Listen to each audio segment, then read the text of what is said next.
Est-ce que le Bitcoin va continuer sur une tendance haussière court terme? Je vais tenter de répondre à cette question le plus objectivement possible. Ne manquez pas à la fin de la vidéo, je vous partagerai une stratégie toute simple qui a marché plusieurs fois personnellement. Alors je vais commencer directement en H1 cette fois-ci. On parle bien sûr en probabilité, mais ce type de triangle est généralement cassé à la hausse. Ne prenez pas argent comptant ce que je vous dis, car actuellement le ratio rendement-risque n'est pas intéressant. Pourquoi? Pour la simple et bonne raison que le cours se trouve à l'axe du triangle. Et n'oubliez pas que nous sommes sur du court terme en H1. Si on vient toucher cet oblique, ou imaginons cette droite pour casser ce triangle à hausse, si on n'a pas de volume, c'est pas intéressant. Donc si vous avez vraiment un volume très faible et qu'on vient casser cet oblique, c'est pas pour autant qu'on va directement chuter vers les 3200 $. Même chose à la hausse. Donc il faudra bien sûr un volume très important qu'on franchisse ce triangle à la hausse ou à la baisse. Par contre, en H4, un canal baissier s'est formé et le cours du Bitcoin se situe sur le niveau supérieur du canal. Comme nous sommes toujours en tendance baissière actuellement, les probabilités nous indiquent une correction dans les jours qui suivent maximum. Mais les deux graphiques sont contradictoires, car en H1, le triangle nous indique une hausse du Bitcoin. Alors, si le triangle est cassé à la hausse, je parle du triangle que j'ai parlé précédemment dans la vidéo, la résistance majeure se trouve ici sur la zone de 4500 $. Donc si on casse le petit triangle en H1, il est possible qu'on casse ce canal baissier et qu'on vienne tester les 4400-4500 $. Tant qu'on reste sous cette zone, c'est-à-dire 4500 $, on n'aura pas encore monté d'un palier sur du moyen terme. Et en cas de correction, ici, dans ce canal baissier, on peut facilement aller tester les 3200 $ ou encore plus bas, comme le canal nous l'indique. Donc on n'est pas encore là, on est toujours sur le côté supérieur, mais en cas de correction, on peut très bien, encore une fois, aller tester les 3200 $. Toujours en H4, voici les deux résistances qui empêchent le Bitcoin d'évoluer à la hausse. Nous allons voir très prochainement si les vendeurs sont encore présents sur le marché. C'est là que ça va être déterminant. Si on voit qu'on n'a pas de vendeur ici, on n'a pas de vendeur ici, et qu'on vient clôturer à la journée au-dessus les 4500 $, ça voudrait dire que les acheteurs ont commencé à prendre la main.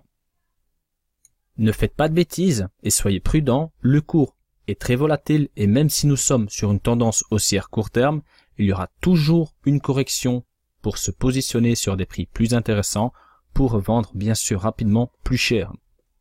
La dernière fois qu'on a eu un volume d'échange entre 25 milliards et 30 milliards de dollars, ça date du mois de mai.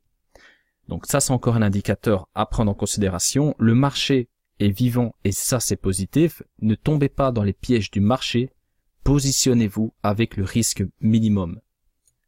Si vous n'avez pas d'expérience sur les marchés financiers, ne tentez pas votre chance sur du court terme. Vous êtes au casino alors.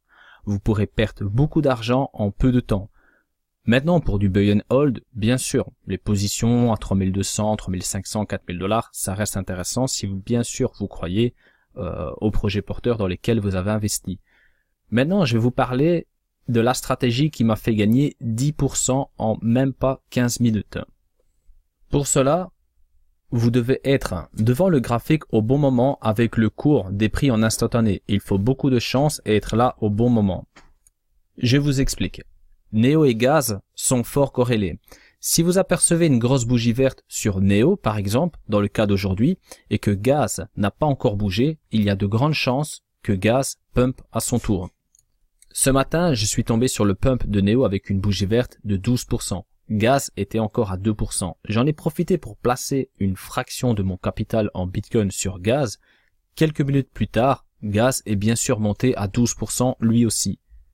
J'ai retiré ma position et j'ai conclu avec un trade gagnant de 10% sur 15 minutes. Bon, je vous l'accorde, il faut pas mal de chance et il faut être là au bon moment. Attention, cette différence peut aller dans le sens inverse. Lors d'une correction où par exemple Neo passe de 12% à 2%. Donc là, vous avez une partie des cryptos que j'ai en surveillance. Bien sûr, il n'y a pas que ça. Donc cette fois-ci, vous aurez donc un visuel sur les quelques cryptos avec lesquels je trade.